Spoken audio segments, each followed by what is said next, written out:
réaction est très amère et très choquante. Je vais m'expliquer en 2 points. Qu'on s'attendait à les déposes de bilan, on le savait depuis le 27. Mais nous reprocher, nous, organisations syndicales, qu'on n'a pas voulu négocier avec la direction, ça nous reste en travers de la gorge. Parce que c'est impossible. Depuis le 27, on n'arrête pas de faire des propositions, d'essayer de négocier avec eux, et chaque fois on tombe sur un ossorie.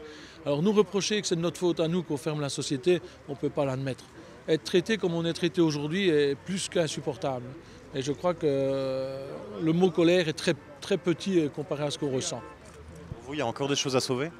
Ce qu'on espère, c'est que le juge désignera un curateur qui aura une vocation sociale, entre guillemets, qui fera tout pour pérenniser l'emploi et essayer de trouver un repreneur. Pour nous, c'est le seul espoir qui nous reste encore aujourd'hui. Comme c'était parti, c'était encore une des seules dernières possibilités pour dire d'avoir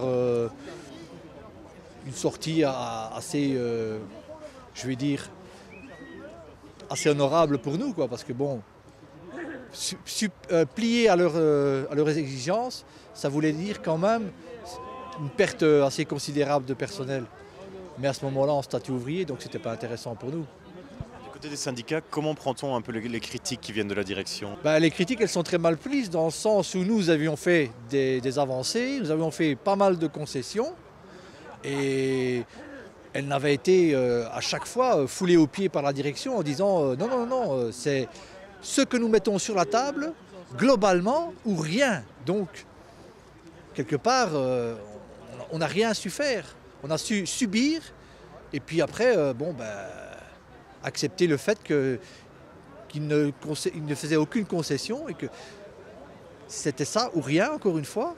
Et voilà, maintenant, ils ont décidé de fermer.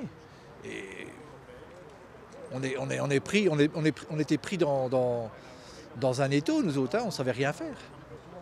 Au fur et à mesure où les jours avançaient et des négociations entre guillemets qu'on avait essayé d'obtenir, on voyait très bien que leur but n'était pas vraiment de relancer la société en tant qu'ouvrier, mais plutôt pouvoir, en tant que dans le statut ouvrier, pouvoir nous licencier à moindre coût pour que leur fermeture à terme soit très peu dommageable pour eux, mais beaucoup pour nous.